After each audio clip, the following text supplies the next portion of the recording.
Seven Summit Jawa Tengah, Gunung Slamet gunung tertinggi di Jawa Tengah, Indonesia. Sobat YouTube, pada kesempatan ini saya akan membahas 7 gunung tertinggi di Jawa Tengah, Indonesia.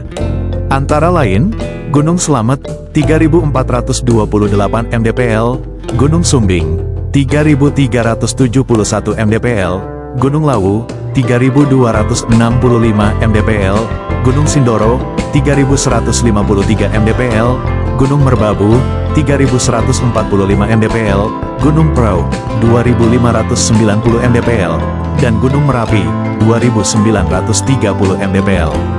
Semuanya dikenal dengan sebutan Seven Summit di Provinsi Jawa Tengah, Indonesia.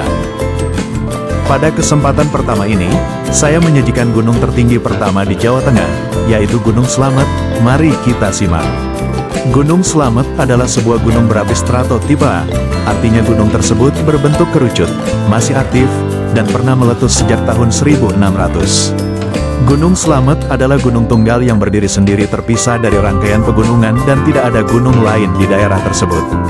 Memiliki ketinggian 3.428 mdpl, dan merupakan gunung tertinggi pertama di Jawa Tengah, dan gunung tertinggi kedua di Pulau Jawa, setelah Gunung Semeru. Mempunyai area vegetasi terluas sekitar 31.200 hektar, dan luas total area gunung mencapai 56.000 hektar. Gunung Slamet terletak di antara 5 kabupaten, yaitu Kabupaten Banyumas, Kabupaten Purbalingga, Kabupaten Pemalang, Kabupaten Tegal, dan Kabupaten Brebes. Puncak dari Gunung Slamet berada di 2 kabupaten, yaitu sisi utara puncak masuk ke dalam wilayah Kabupaten Pemalang, sedangkan puncak bagian selatan yaitu Puncak Surono berada di wilayah Kabupaten Banyumas. Gunung Slamet disambung di arah timur oleh Pegunungan Dieng. Gunung Slamet merupakan gunung dengan suhu rata-rata paling dingin di Pulau Jawa, serta salah satu daerah dengan curah hujan tahunan paling tinggi di Indonesia, yaitu 8.134 mm per tahun. Gunung Slamet memiliki cerita legenda yang turun-temurun. Nama Slamet diambil dari bahasa Jawa yang artinya selamat. Nama ini diberikan karena dipercaya gunung ini tidak pernah meletus besar, dan memberi rasa aman bagi warga sekitar. Menurut kepercayaan warga sekitar, bila Gunung Slamet sampai meletus besar, maka Pulau Jawa akan terbelah menjadi 2 bagian. Walaupun demikian, Gunung Slamet pernah beberapa kali aktif dan membuat fenomena menarik. Kawah yang masih aktif sampai sekarang adalah Kawah 4, terakhir aktif hingga level siaga pada pertengahan tahun 2009. Di kaki gunung ini terletak kawasan wisata Batu Raden, yang menjadi tujuan wisata di Kabupaten Banyumas, dan pemandian air panas Guci, yang berada di sisi utara Gunung Slamet, Kabupaten Tegal. Seperti karakteristik geologi gunung api lainnya di Pulau Jawa, Gunung Slamet terbentuk akibat subduksi lempeng Indo-Australia pada lempeng Resia di selatan Pulau Jawa. Retakan pada lempeng membuka jalur lava ke permukaan. Catatan letusan diketahui sejak abad ke-19. Gunung ini aktif dan sering mengalami erupsi skala kecil. Aktivitas terakhir adalah pada bulan Mei sampai Juni tahun 2009, masih terus mengeluarkan lava pijar. Sebelumnya tercatat pernah meletus pada tahun 1999. Bulan Maret tahun 2014, Gunung Slamet menunjukkan aktivitas yang meningkat, dan statusnya menjadi waspada. Berdasarkan data PVMBG, aktivitas vulkanik Gunung Slamet masih berfluktuasi. Setelah sempat terjadi gempa letusan hingga 171 kali pada tanggal 14 Maret tahun 2014 dari pukul 0 sampai 12 WIB, pada durasi waktu yang sama, tercatat sebanyak 57 kali gempa letusan. Tercatat pula 51 kali embusan asap putih tebal yang keluar dari kawah ke arah timur, dengan ketinggian hingga setinggi 1 km.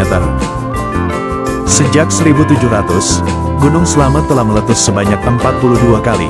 Dari sebuah catatan laporan VOC, Gunung Slamet pada tahun 1712 telah mengalami erupsi, menyemburkan api dan asap. Abu vulkaniknya tersebar sampai ke Benteng Kompeni di Semarang dengan ketebalan 1 inci. Setelah 4 tahun tidak aktif sejak tahun 2009, Gunung Slameti kembali meletus pada akhir bulan Agustus tahun 2014 sehingga mendorong pihak berwenang untuk meningkatkan status siaga di daerah tersebut. Meskipun letusannya tidak dianggap besar, hutan di dekatnya diratakan dan pihak berwenang menutup radius 2,5 mil jika terjadi peningkatan aktivitas. Gunung Slamet memiliki kawasan hutan luas sekitar 20.000 hektar, dan merupakan rumah bagi berbagai jenis flora dan fauna langka, termasuk beberapa jenis yang dilindungi. Hutan Gunung Slamet juga memiliki fungsi penting sebagai kawasan resapan air dan penyangga ekosistem bagi wilayah sekitarnya. Kawasan hutan Gunung Slamet terbagi ke dalam 3 wilayah, mulai dari kawasan hutan di Terokap Bukit, hutan di Terokap Atas, hutan Montana, dan hutan Ericaceous atau hutan gunung. Terdapat keanekaragaman hayati yang tinggi, baik tumbuhan bawah maupun pepohonan, dengan beberapa jenis tumbuhan endemik yang unik. Masyarakat sekitar lereng Gunung Slamet memanfaatkan berbagai jenis tumbuhan untuk pengobatan, seperti pulai, kayu angin, delingo, daun kaki kuda, dan lainnya. Masyarakat di sekitar lereng Gunung Slamet memiliki interaksi yang khas dengan hutan, seperti pola pemukiman yang mengelompok, pemanfaatan hutan untuk kebutuhan sendiri, dan perlindungan terhadap rawa-rawa dan danau di atas ketinggian 1.500 mdpl. Terdapat berbagai jenis tumbuhan langka dan khas Jawa yang masih bisa ditemukan di hutan Gunung Slamet, tanaman keras seperti pohon pucung, manggis, nangka, dan alpukat. Selain itu, terdapat pula tumbuhan endemik seperti kantong semar dan anggrek hitam. Tumbuhan paku-pakuan juga dapat ditemukan di kawasan ini. Beberapa jenis tumbuhan yang ada di Gunung Slamet, antara lain, pucung, manggis, nangka, alpukat, dan pinus. Tumbuhan endemik, seperti kantong semar, anggrek hitam, anggrek permata, dan berbagai jenis tumbuhan paku. Tumbuhan dataran tinggi, seperti Argentea, Ficus fistulosa, Elaeocarpus glaber, dan Simplocos fasciculata. Edelweiss, palem Jawa, dan berbagai jenis anggrek. Gunung Slamet dihuni oleh berbagai jenis hewan, termasuk mamalia, burung, dan serangga. Beberapa hewan yang umum ditemui di sekitar Gunung Slamet antara lain, elang Jawa, macan tutul Jawa, surili Jawa, owa Jawa, lutung budeng, rusa Jawa, babi hutan, dan berbagai jenis burung seperti elang bido dan burung takur bututut. Jalur pendakian tradisional Gunung Slamet adalah dari Bambangan, Desa Kutabawa, Kecamatan Karangreja, Purbalingga. Jalur populer lain yang relatif lebih baru dibuka dari arah selatan, Kap Banyumas, dan arah utara dan timur laut adalah dari Baturaden, dan dari Desa Gambuhan, Desa Jurangmangu dan Desa Gunung Sari di Kabupaten Pemalang. Selain itu ada pula jalur yang baru saja diresmikan tahun 2013 lalu, yaitu jalur di Pajaya yang terletak di Desa Celekatakan, Kecamatan Pulau Sari, Kabupaten Pemalang. Pendakian Gunung Slamet dikenal cukup sulit karena hampir di sepanjang rute pendakian tidak ditemukan air. Pendaki disarankan untuk membawa persediaan air yang cukup dari bawah. Faktor penyulit lain adalah kabut. Kabut di Gunung Slamet sangat mudah berubah-ubah dan pekat. Jalur pendakian lainnya adalah melalui objek wisata pemandian air panas Guci, Kabupaten Tegal. Meskipun terjal, rute ini menyajikan pemandangan yang paling baik.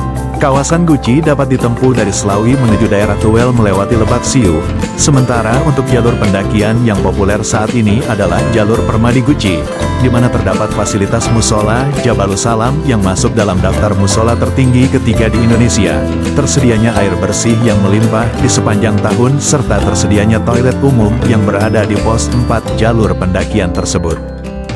Gunung Slamet menawarkan berbagai objek wisata menarik di sekitar kaki gunung, mulai dari wisata alam, pemandian air panas, hingga perkebunan teh. Beberapa tempat yang populer dikunjungi antara lain, Kebun Raya Baturaden, Curug Jenggala, Curug Gomblang, dan Curug Telu. Hutan Pinus Limpakuwus, Telaga Ranjeng, Cagar Alam Telaga, Guci Forest, Pemandian Air Panas Guci, Pancuran Pitu Baturaden. Agrowisata Kaligua, Lokawisata Baturaden, Owabong, dan masih banyak lagi spot-spot wisata lainnya yang tidak kalah menarik. Kepopuleran Gunung Slamet sebagai gunung tertinggi, dan salah satu dari 7 summit di Provinsi Jawa Tengah Indonesia, menawarkan daya tarik tersendiri. Baik pesona alamnya, maupun daya tarik fasilitas wisata di sekelilingnya. Khusus bagi para peminat olahraga pendakian, siapkan kondisi fisik dan peralatan yang sesuai sebelum memulai pendakian. Jangan lupa untuk selalu mengikuti peraturan dan panduan yang diberikan oleh pihak berwenang, demi menjaga keselamatan dan pelestarian lingkungan. Sekian sobat-sobat, video saya tentang Gunung Slamet, semoga bermanfaat, sampai jumpa di episode-episode selanjutnya. Jangan lupa like, subscribe dan komentarnya, untuk perbaikan video-video saya selanjutnya. Terima kasih. Wassalamualaikum warahmatullahi wabarakatuh.